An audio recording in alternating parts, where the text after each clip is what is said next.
Hello, everybody. Welcome to Webinars Now. I'm Dave Lundahl. I'm here with Greg Stuckey. We'll do a brief intro here in a second, but to kick this off, I'd like to, just kind of talk about the topic for today. Home use tests, have been a key research tool for product developers, R&D groups alike to gain insights into how new products, how they perform in the context of home use moments, and also for marketing teams and innovation teams to benchmark categories of existing products to gain insights into white spaces and things like that, looking for opportunities for product improvement when you're already in a category. However, the home use test has really not changed much over the last 40 years. And so this webinar today is a first in providing some information that we have about how to revolutionize home use tests so that you can make them more efficient and actionable. Further, I know that many of you today have been following the whole series of webinars now, in particular September and October of this year, where we presented a lot of behavioral insights about the plant-based burger category. So today, Greg is going to be presenting some insights further about the plant-based burger category as a home use test case study. So we're really excited about that. So the plant-based burger area is really an important part of what we're going to be talking about today from sort of insights perspective. So I'm Dave Lundahl. So I'm the Chief Executive Officer for Insights Now. I've been working in the insights industry. Worked in food and beverage earlier part of my career. So Greg and I have been working together for, Greg, long time, 20, 25 years now. So it's amazing. We've seen a lot of change in the industry. So Greg, intro.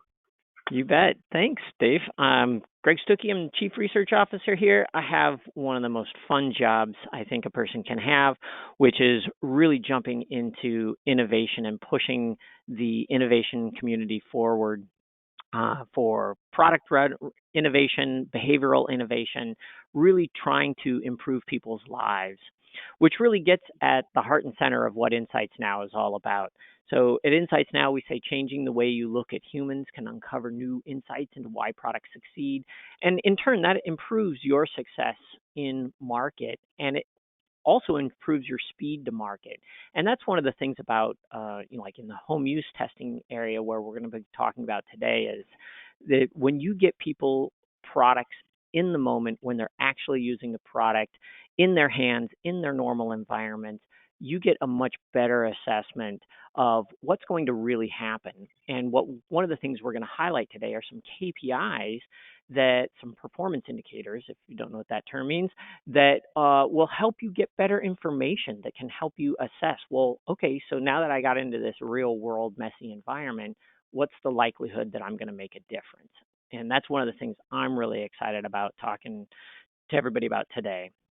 So as we go through this webinar, if you have any questions, which I'm hoping you're going to have lots of questions, go ahead and enter those either in the chat box or the question box on the side.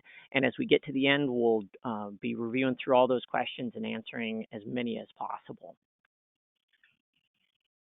Okay, so you may think about why do we feel that it's an opportunity today to revolutionize home use testing? Well, if you think about it, if we're going to advance huts we need to try to make them more actionable. And to make them more actionable, what better way is to really focus on generating behavioral sites so we can have deeper understanding of how people, as Greg was saying, react in the context of a home use situation when they're evaluating products. And so what about that is, what we want to do through these actionable sort of behavioral insights is basically improve decision making. And so we think there's an opportunity to provide better decision metrics that really can connect trial experience to how that may impact future choice decisions. And at the same time, I think we believe there's opportunities to have faster turnaround of research at lower costs, which is a win-win all the way around. So what we're going to be talking about today is communities and how communities can be utilized effectively to revolutionize home use tests. Now, what are communities? Well, communities are groups of people that have been recruited, and these people really are engaged for a longer period of time than might be typically for a custom pre-recruit for its study. And this community of people are organized around some common purpose, such as being advocates for products that are in a category. And since these people are highly engaged, they've opted in to become a member of this community, you get lower cooperation costs than in a classical custom pre-recruit.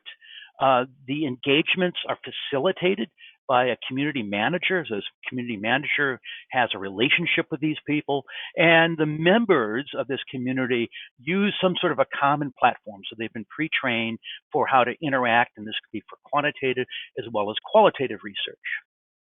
Now, for what we're doing with the home use tests is we've created a community of people that we call product category advocates. And these are specific category users. They are advocates for products in those categories. And we also then, since it's a community of people who are engaged for a long period of time, we have been and can continue to collect a lot of baseline information about them, which can be incorporated in then to your proprietary research as well as you do research on through a home use test. So this is available then to advance the insights. And then these people are also available in particular for doing home use testing in the context of their homes and all that. So the value you get from communities, from home use tests, is first of all, you get a lot of efficiencies. Community members are more engaged than, let's say, a classical custom pre-recruit. They're experienced in product assessments. They're more available, so you can have faster research execution, and you get some efficiencies that result in lower costs through the fact that you get very high participation rates and you get very high completion rates, even when you have fairly complex research protocols. And as I said before, you have this baseline information you've collected, like, for instance, shopping behaviors of these people, category usage behaviors, information about their attitudes, information about their past behavioral reactions to various things. And you can marry that with your proprietary information in the context of a home use study. For instance, we can incorporate your segmentations and typing that may be specific to you and what you're doing, as well as the product testing responses themselves you collect from the home use test. So the CHUT research process, as we call it, what it is there's an opportunity to pre-recruit these people from the community, to have them, there's opportunities to have them do pre-CHUT research and activities. We schedule then the product to be delivered to their house. Then there's online product assessments done, in accordance to whatever we want them to do. And then there's opportunity for post-CHUT research and activities. And so this creates a wide range of different sort of research methodologies and protocols. Since it's scheduled deliveries, we can have this be frozen foods or perishable products and so on. So it has a lot of control in that regard that you may not get from other sort of home use testing protocols. Okay, with that, I'm going to turn it over to Greg, and he will go through a case study to further, how these methods and techniques come to play in research. You bet. Greg. Thanks, Dave. Thanks. So this study that we put together, we wanted to use the community to showcase some of the unique complexities that you can put together in home use tests so that we can get better metrics, better look at how an experience with a product, especially a product that a person hadn't had before, affects their perceptions of the product, as well as then how that affects their potential purchasing and category use behaviors as well. So this study that we fielded this actually just in Chicago here this last month, and the study had focused on specifically the plant-based meats category, and specifically the plant-based burgers category. So if you'd been following along with us earlier, you know that we had done a conceptual review of the different types of popular products in this space. And this is, of course, not 100% of everything, but it's a large portion of all of the products that are available on the market today. And what we did is we started with a baseline. So prior to them looking at any sort of products, they did a conceptual review. What are the types of products they're using today? How would they choose, or what types of choice decisions would they make amongst all the different products? So we had a wide range of products. You can see them all on the left. And then what we did is we then took the people through an evaluation of their current products. So we had them go to the store, pick up a product if they didn't have it readily available in their home, and evaluate that particular product against all the traditional measures. So liking, just about right scales. We had them do an emotional profile. We got product impressions through an implicit-explicit study test, and looked at then redid their category choice model after their experience with their current product, and then collected information about their anticipated use. Then we sent them, actually hand-delivered them, one of the Beyond Burger packages. And you can see here we had this product refrigerated, picked up from the store by a courier service who scheduled specific times when they would deliver in home. So allowed the product to really be taken exceptionally well care of, and allowed the participants in the study from the community to be able to control when they were receiving product, make sure they were home and readily available, and they were ready to do the test on time. So you get wonderful participation because of those components. And then they went through that same exercise, liking, jars, emotions, product, category choice, and then anticipated use questions. Yeah, if I can add, Go Greg, ahead. is Yeah, that you bet. we had people do this category choice assessment, looking at the products that we have here on the left of the screen. And we did that pre-hut, and then we did it again after they had assessed their current product, and then we had them do that again after they evaluated the Beyond Burger product. Right. And that's that baseline. You're getting that baseline when you do that approach. You get that baseline first, and then you can see how the experience a person has with a product changes their potential anticipated use behaviors. And that's going to be a really cool, and we'll talk about, show some data on that later. And that one to me is super fascinating. So how that technique works. So it's a Max Diff styled approach where you're creating a baseline. You're showing the product package, you're showing the information, the nutritional ingredient information about this product, and you're asking them to select which of these is the most appealing product out of the set and which is the least appealing product out of the set, and you're iterating through all multiple combinations. So if you're familiar with Max Diff, there's a multi-show model in the background behind that. And so you get the probability of being most appealing and probability of being least appealing at the end. And that most appealing probability is a really good indicator of the distribution of share around the category. And that's that information. We're going to look at how experiencing a product changes that particular perception. So when we looked at it as a baseline, you'll see that now this is specific to the Chicago market. So the products available and the people's experience within that market are unique and different from, say, a nationwide review of all of the products and categories. You got Dr. Praeger's at the top there with a 10% prediction, and all the way down to the bottom with Uncut Burger. And you can see that the top products in this case all have the letter A next to them. So Dr. Praeger's, Great Organic Blend Burger, Amy's, All-American, Impossible Burger, Beyond Burger, and Lifelite Plant-Based Burger are all in the top set. So none of those are significantly different from each other. And then there's a drop for the rest of the products on that set. Okay. Now, if we look at that very first thing that people did, the first exercise they did is that they evaluated a current product.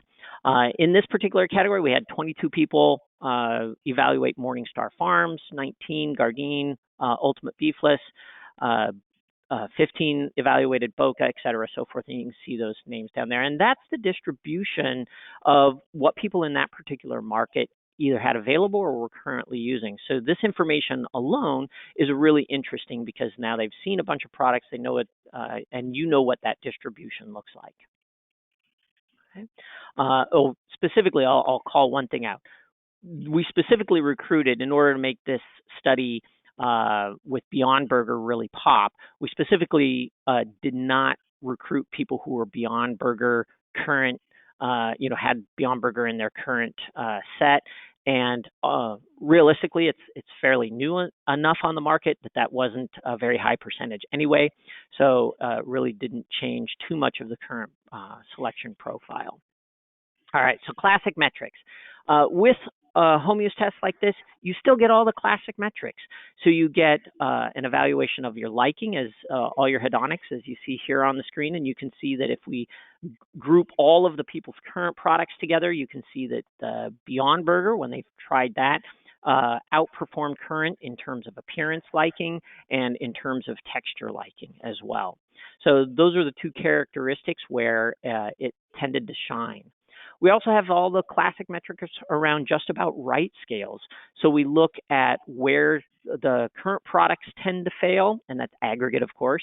And then we're looking at where Beyond Burger has some deficiencies where it could really improve itself. And you can see that with Beyond Burger, the things that are, if you've never read a jar scale report before, you'll see that you can either have too much, too little, or just about right of a certain attribute or characteristic.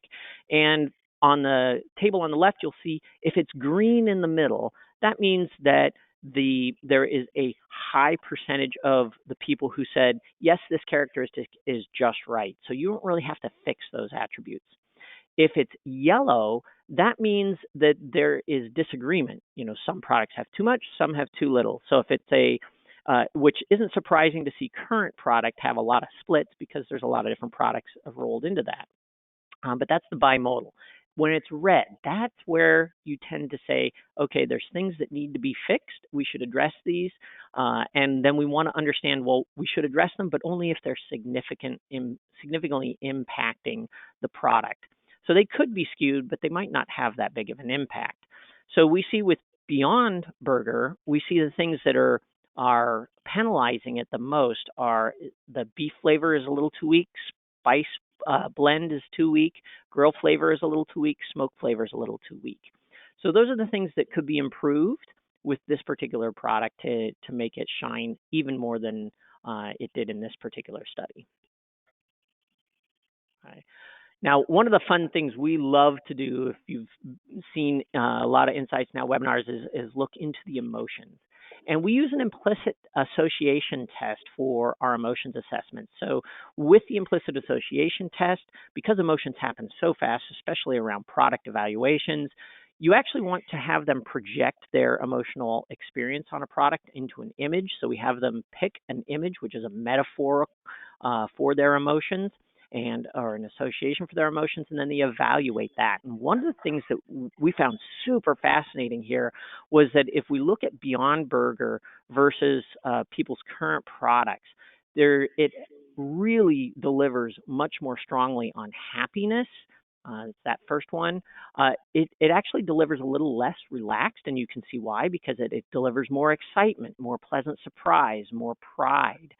So that's a really interesting opportunity to understand how your product is performing emotionally with people, because the emotions really connect very, very strongly with how people make decisions in life. And understanding if you can outperform competitive products or your current product, if you're improving it on your emotional profile, will help you understand if you're making a difference that's going to really help impact choice. Okay.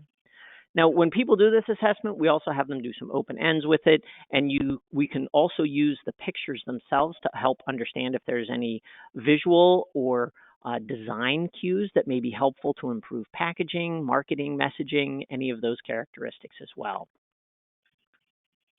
All right.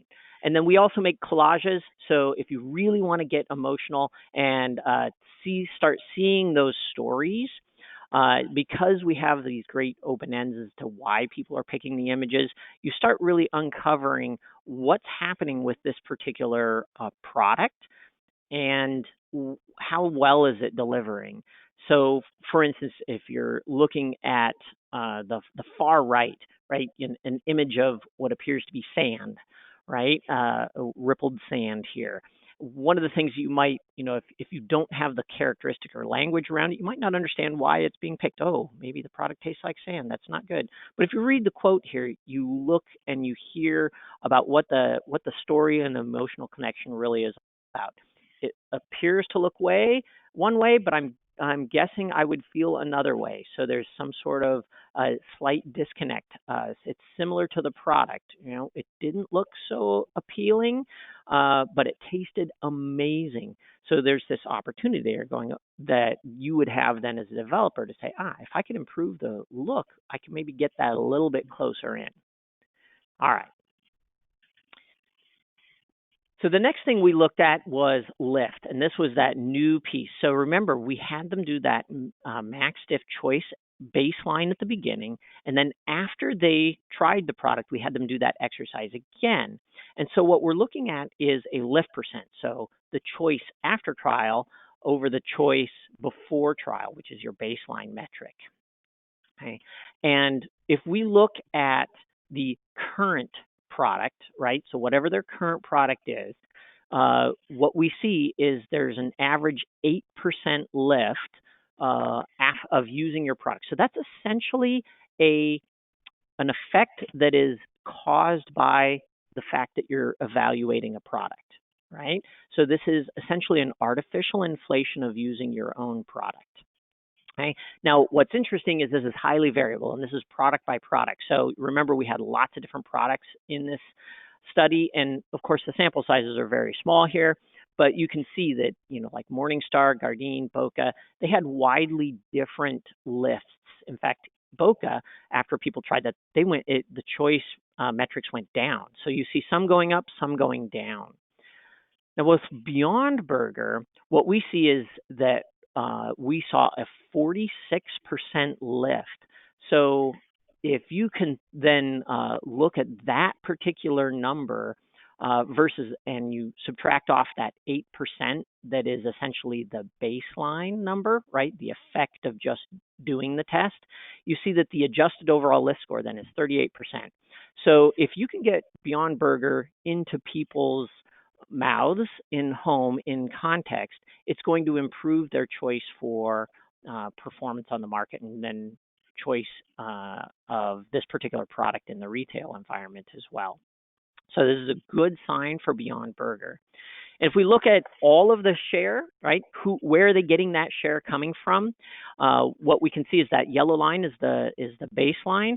Anytime that yellow line is to on the left side, right? If the blue line's bigger, that means that that particular product's gaining share.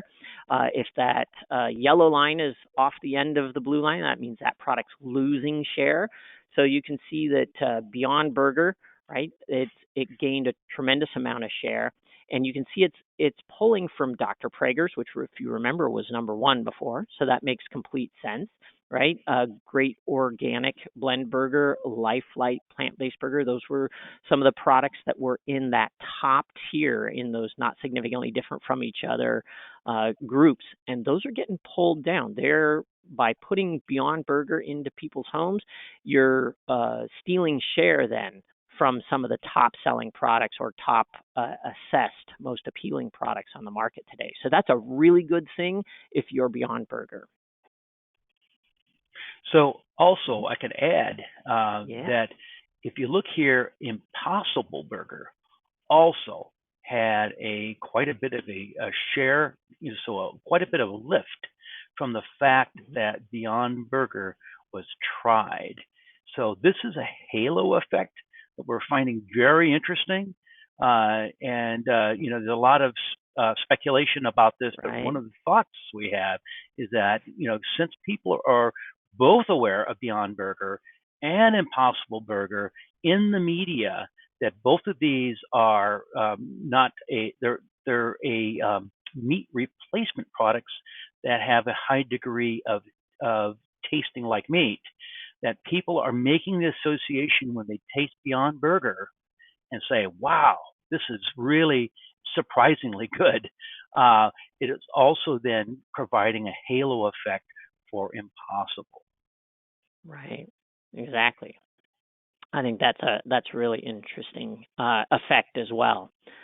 And we go to product impressions. Now, product impressions, these are implicit scores. So we're asking people how well these particular descriptors, or whether these descriptors fit or not fit with these particular with the product. So an implicit score, you have the ability to have a fast yes, a fast no. Those would be really quick reactions that would say that this product is intuitively yes, this characteristic, or intuitively no, that characteristic. Then you have slow scores, slow yes and slow no's, and those are more explicit, thought out. You look at the word and you go, well, maybe, okay, I think yes, or no, I don't think really. That's not really a characteristic. Those are slow scores. Those are more explicit. Those are thought about. So the more highly implicit yeses you get, the higher your score. So 100% of the people saying yes implicitly, then that's a score of 100. And what we're looking at here on this screen is where Beyond Burger, which are the bars, really are dramatically different from how people evaluate their current products. And what you can see is that tasting like meat, having an appetizing appearance, being trendy or popular, and looking like real meat really are characteristics that are dramatically improved over the current products that they had been using. And characteristics like healthy on the far right make complete sense that it's almost 100% of the people are saying fast yes, right? So you can see how these scores are very good. And what we see is scores in that 75 and above characteristic. Those scores you have the vast majority of people saying fast yes.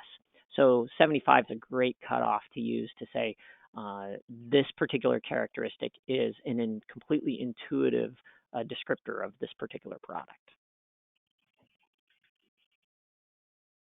All right. Likewise, we asked anticipated use questions at the back end, and comparing Beyond Burger against what they're using their products for currently, you can see for my family and for entertaining guests popped higher for Beyond Burger than for current. So interestingly enough, a lot of times you might not expect a particular product to play in different moments or with different people. Here we see, though, Beyond Burger plays better at dinner than current product and entertaining guests and for family. So it looks like it's more of a social occasion, more of a meal, possibly more of an entertaining, right? Because you've got guests there in that. So maybe more special occasion as well. Now, what we don't see is increasing consumption frequency with this particular one. So you're not, just by trying this, you're not raising the particular category overall in terms of purchase and use frequency, but you certainly are going to shift around share.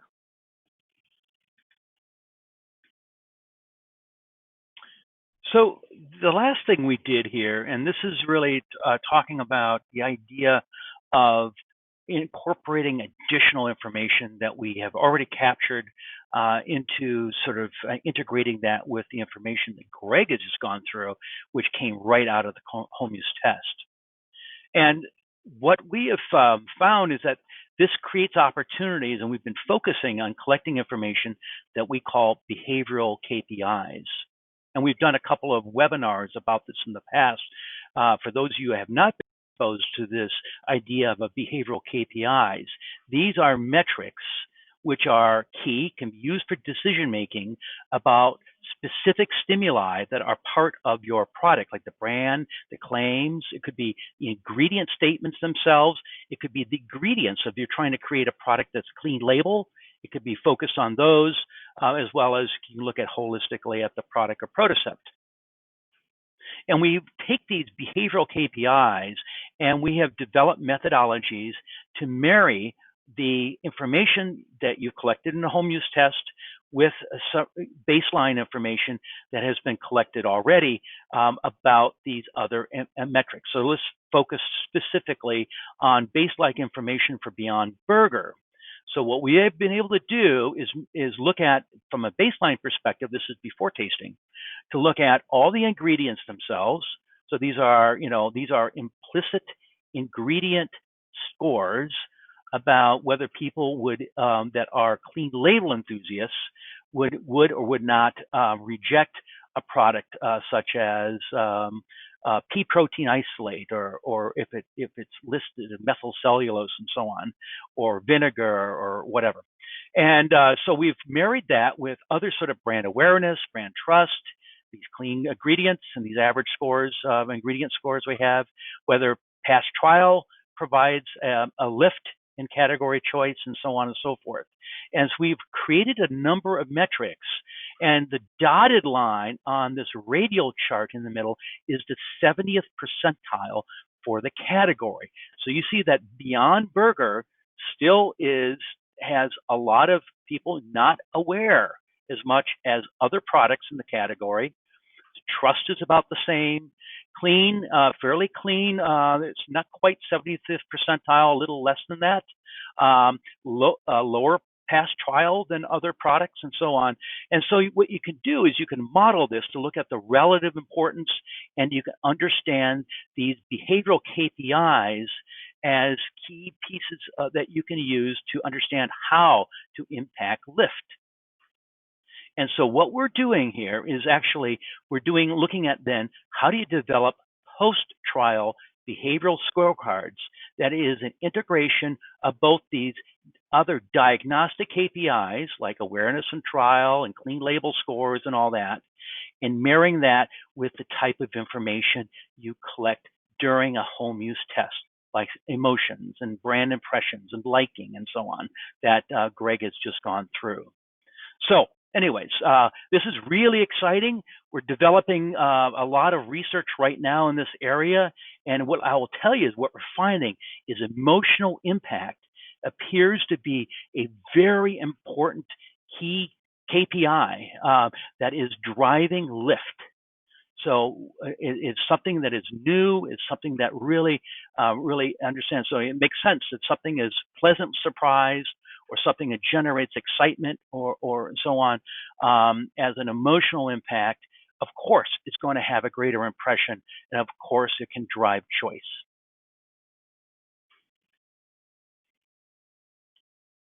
Greg. All right. So remember at the beginning, Dave talked about this being a community of people. And one of the things that we love to look at here in terms of how to keep these communities and this type of home use test really in a position where it can be a very, very effective tool for companies and the industry moving forward. You know, it's not only about the metrics, but it's also partly about the execution and keeping it organized, efficient, right? Because it's one thing to have fantastic metrics, but if it takes too long to get them, then that doesn't help you as a company get to market quickly. So we looked at this as a series of steps. And a lot of tests out there today that we're doing are Monadic studies. This is for a quick assessment of a particular product. It's fairly classic. You get liking just about right, your emotions, your product impressions, anticipated use scores. And then there's more sequential Monadic studies, similar to what we had in this particular study, although maybe not using current products, but maybe shipping 2, 3, 4 products, etc. And in those, you're getting the liking comparisons, right? So now you're getting the full statistical analysis in and amongst, and you get to choose which products are going to perform the best. And either on emotions or product impressions or use characteristics, right? And the next level up is then saying, okay, now I really want to understand, and most of those first two, Monadic, sequential Monadic, most of those are coming like from a research and development. My goal is to understand how do I improve my product? How do I make my product better? Which of many product ideas do I choose to move forward into market? And then when you get into adding in all the baseline metrics, now we're looking at, okay, I'm getting closer to market. I've got a product I feel is pretty good. I want to see if it's going to actually impact behavior strongly or not. And you're going to be looking at that particular product. Maybe it's a new and improved version of your current product, or it's a specific product that you've built that you feel is ready for overall evaluation. And you want to see, okay, if I add this new product to the market mix, what's it going to do to the mix? What's it going to do to the share? So you're going to really focus a lot on the category choice lift and looking at that product scorecard to explain why that lift is occurring. Likewise, you could do that against multiple products in a baseline. So this is often where you're comparing yourself to a specific set of competitors and you really want to go after a competitive advantage story, or you want to really help understand how this particular product's line is going to impact a particular category of use for people. So again, you're really digging into comparing and contrasting the products within that and showing where there's competitive advantages. Okay. So all in all, tend to have lower costs and better decision metrics based on internal norms. You've got really with sequential Monadic a slight cost increase, and then you get decision metrics based on comparisons and additional behavioral KPIs. And then really you're with the Monadic and the baseline is, you get again, you're kind of increasing your costs as you go here because you're adding more content and value and different types of metrics and effort that you're asking the participants to do. And your decision metrics here really focus on that category lift and related behavioral KPIs. And then the final one, you've got still lower costs than custom pre-recruits because you're using this community. You essentially have stripped out all the difficulty of doing all of the heavy-duty, highly targeted screening, which in some cases is still needed, don't get me wrong, but in most cases where you're trying to build a story that I'm going to make this category sing and this particular product is going to make us money in the category, you really want to look at category advisors rather than maybe a very hyper-targeted group of moms with 4-year-old kids or something like that. And your decision metrics here are really based on those comparisons and adjusted lift related to the behavioral KPIs. So kind of bringing this whole webinar around full circle, when we talk about revolutionizing the home use test, what we're finding is that using communities of product category advocates, what we're doing is there's a huge gain in efficiency. And that translates into much faster turnaround of research at lower costs. And you get a much more actionable research when you can mix the collected behavioral information that is coming from the community with your proprietary information you get from the study itself. And further, by creating these baselines and these behavioral KPIs, these metrics that you can provide, you're able to then create new opportunities for better metrics for making your decisions, such as your choice-based baselines and lift. In addition, these implicit measures, such as we talked about with emotional impact and product impressions, we can also do that for creating implicit measures on ingredients, on claims, on brands, and integrate these into a lot of ways to look at behavioral scorecards that are relating trial to actual choice. And we do that by modeling lift to these various different diagnostic behavioral KPIs. So very exciting, a lot of new possibilities in terms of how we're able to really add value and revolutionize the home use test. So with that, we're really open for any questions that you may have. So we've been talking here for about 40 minutes. So we're looking forward to sort of interaction with those of you that are here today, and we'll go from there. Right. Well, we've got a couple of, actually quite a few really good questions already. The first one here is, what are the unique considerations for these CHUTs in doing a national or multinational reaching study? That's a great question. So this particular case study we just did in Chicago, but basically as a proof of concept, if you will, from the vantage point of you can do a highly targeted study using this particular approach. For national studies, this is really about having a community that really is representative of the category use across the nation. Not all products are national, of course, but if you want a national representation, it's just a matter of making sure you're selecting the people from the community that have a dispersion.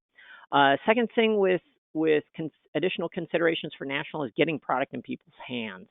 So we have a fulfillment center out of Chicago that we're using that for shelf stable product. We can ship, create, custom pack multiple products into one pack, get that shipped to people's homes through more of a standard shipping process like the Postal Service or hand delivery. For frozen and refrigerated products, you have to coordinate with courier services in specific locations. So it reduces your effective area a little bit in national studies to major markets, if you will, where there's courier services available to connect with people on an easy basis. So those are the bigger ones. We haven't expanded the community beyond the U.S. at the moment. If you're expanding into multinational or multicultural, where you're really wanting multiple languages, then you're doing having to deal with the same considerations that you deal with in any type of research, which is language barriers, and then if you're doing multiple multinational, getting actual product in people's hands, again, shipping across borders, going through customs, all of those things that you would deal with on a normal basis anyway. All right, another one. Can you use the community to do central location testing? The community really is designed not really designed to do central location testing. It's really designed of advocates where we're studying their real life behavior. And central location testing certainly has its value. I would say from my own personal experience, there's a lot of companies that opt for central location testing when they really should be putting product in the home to get the realistic view of it. If you're still doing more of that benchtop, wanting to screen through things super fast, where you really need a lot of control, or you're having to cook product on the fly for people, then really a classic central location test is probably still your best bet. Now, if I can add to that, sure. But some of the behavioral measures that we have, we can apply those same behavioral measures to central location tests. So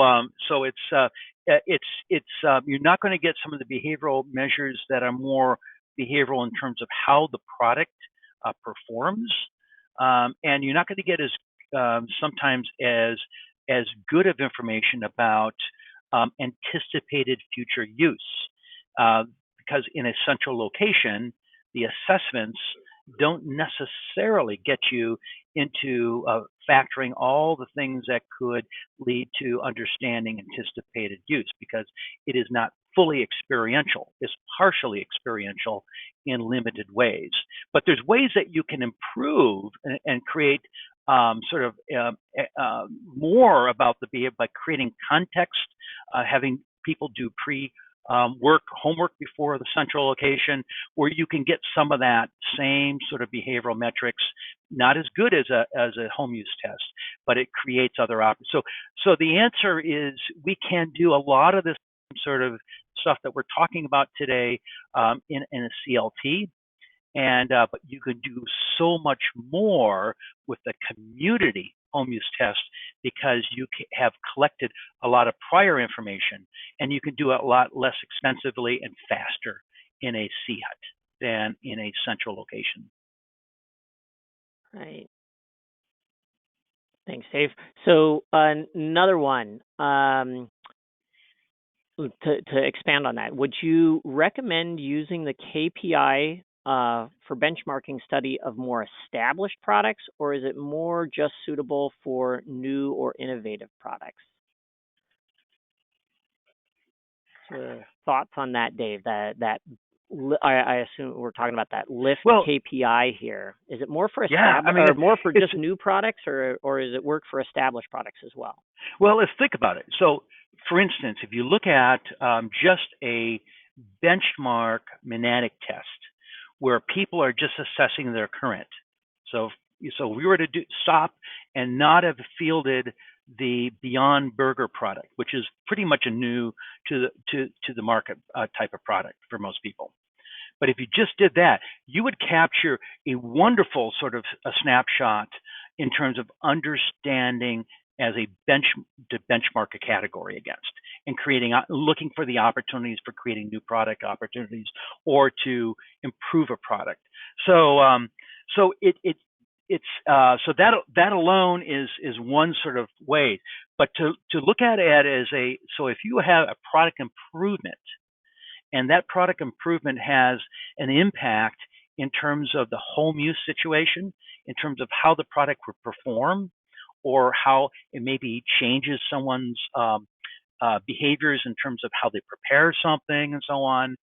Certainly a product improvement product, this sort of methodology is definitely very valuable, and will be more valuable than you will get in just as classical central location test. It's certainly new to the world products. You may not have, if it's a new brand, then if it's a completely new to the product, maybe in that situation, think about the benchmarking. What you have to do, it is unbranded, but you can still look if this product came out and it's new to the world, and how would that impact the category choices if it were available to you. And that is, I think, a very, very relevant sort of question. So you can even have products that are completely new. Maybe you don't even want to announce what the new brand is. It doesn't matter. You can still look to see how this product, if we're available, how might that impact your category choices. Yeah, really good, really good. And see, a couple more here. We've got talking about the community specifically. Do people get refreshed? Do they get, are they becoming professional panelists? That's a great question. We get that a lot.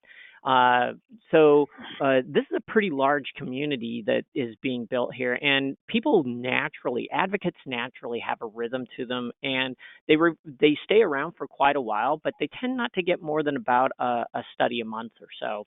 And you got to remember that this community is not just like, hey, this is a plant-based burger community and they're testing everything all the time.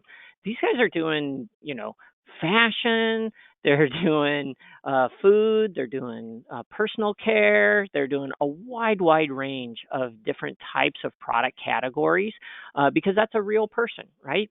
You as a person, you don't just shop one category. You use a wide range of categories, and how you look at cereal versus plant-based meats is going to be really different. Your attitudes, how your family interacts with those, how those integrate into your social life, all are very, very different. So the great thing about a community is that they love to be advocates for products and for new products, and they are really good at giving quality opinions back in. So they don't really get bored. They don't really become quote professional, if you will, because they're not really doing a whole lot of repetitive tasks here. They're doing a wide range of things. But yes, they get refreshed fairly regularly. We don't wholesale refresh. It's just a constant rhythm and meter of people coming in, people going off.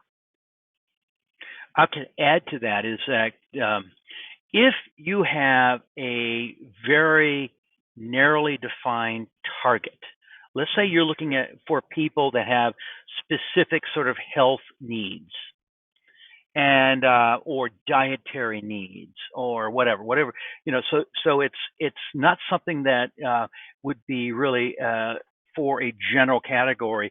You could still apply all these sort of methodologies and techniques that we presented today, and you could capture a lot of the baseline information in a pretest. So in those cases, a community home use test may not be the best approach for you, and you may be okay to pay the higher cost because it's the only way to get the right target people that you can then. But we can still apply all the methods, all the techniques, and you can capture a lot of the baseline information that can really create the behavioral KPIs that could be really relevant to do even scorecarding. Right. Okay. A couple more questions here. What is the average turnaround speed for a Manatic CHUT? So that's the baseline essentially question. So if you were just doing a one product test, what's the typical turnaround time? It usually takes about a week to get things set up. Obviously 1 to 2 weeks up front where you're just having conversations, prepping, planning, making sure that the product can actually get shipped to people. Because people are pre-categorized, if you will, selecting them, you eliminate the whole screening process. So you don't need that whole, you lose a couple of weeks in many cases of trying to find the right people. So it saves you that amount of time. So you have a couple of weeks usually on the front end where you're prepping and preparing. You ship and get the product in people's homes, and that takes a couple, 3 days. And if it's just a single product to evaluate, they're evaluating it and turning around. And then you have your data analysis, which is really almost real time now, depending on the types of metrics you're looking for, but it's just a few days. So total turnaround time, anywhere between 2 and 4 weeks, depending on how complicated you're looking at the study to go. Yep.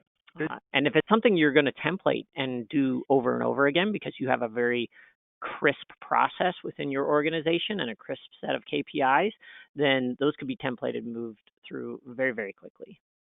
Yep. Good. Okay. All right. All right.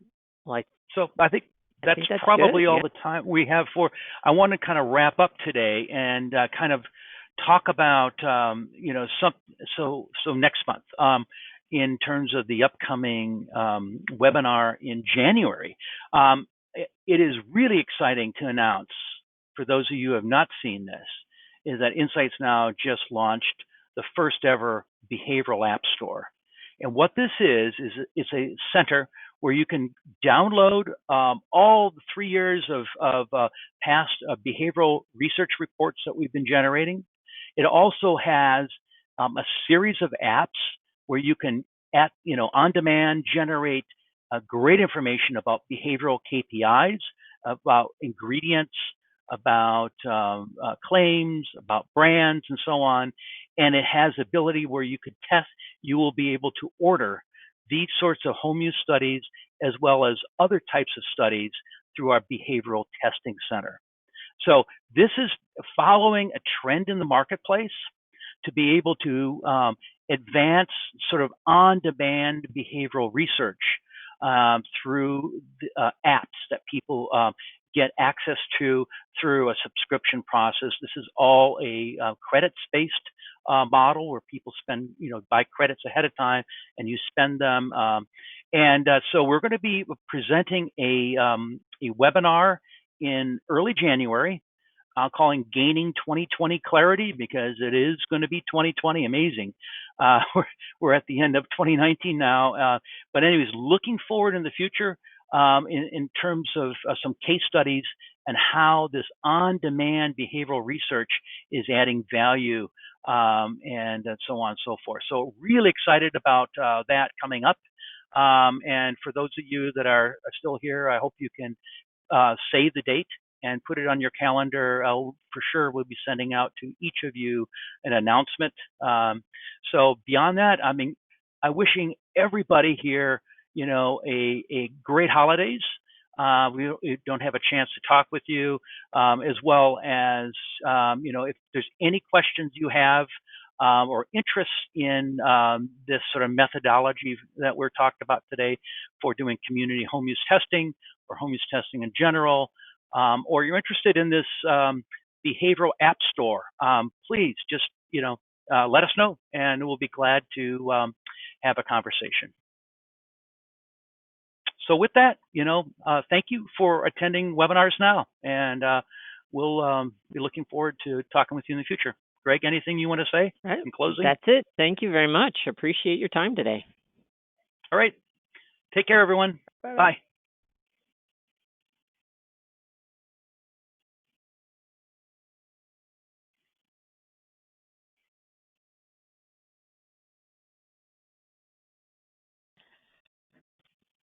The date in January is the 9th.